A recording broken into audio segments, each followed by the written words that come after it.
Lisa, last time we spoke, you were on your way out to Alberta and we talked about the fabulous red meat that you were going to have out there. Today, let's talk about alternative proteins.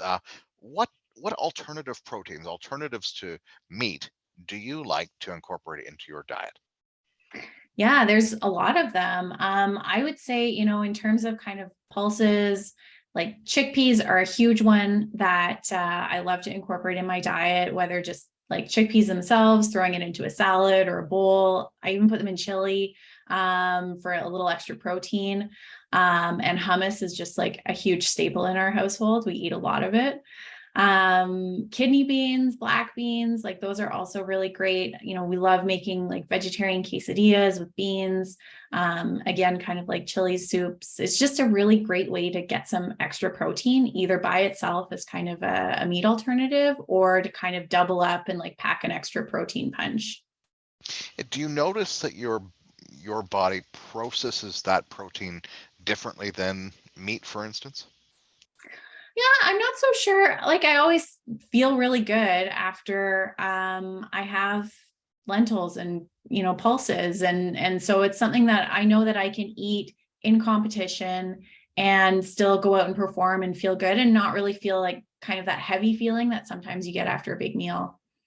And I know some people are finding or discovering that you can get this kind of protein, sometimes at a bit of a cheaper price than you can the proteins that are involved with, cuts of meat these days. Is that something that weighs into your decision making as well? Yeah, 100%. Just being able to have some of those more cost-effective sources of protein are really important for me to fit into my diet. And sometimes, it's nice to have a break, and it's also better for the environment in many ways. Just in terms of thinking about reducing your carbon footprint, being able to choose some of these alternative sources of protein. I'm not sure if you're aware of this, but Canada is a huge producer and exporter of pulses. Is there a bit of Canadian pride in your pulse decision making? Absolutely. I'm always looking to support Canadian. So seeing that, on the labels and knowing that what I'm buying was produced in Canada certainly factors into a lot of my decision making in the grocery store.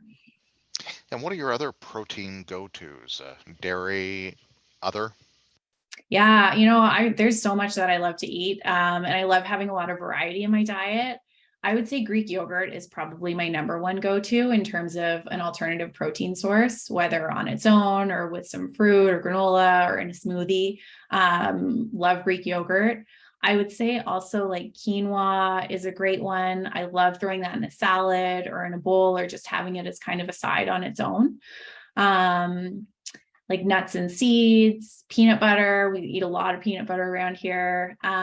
So, always looking just to kind of mix it up and have a little bit of variety and make sure that I'm hitting all those nutrient needs as well as my protein.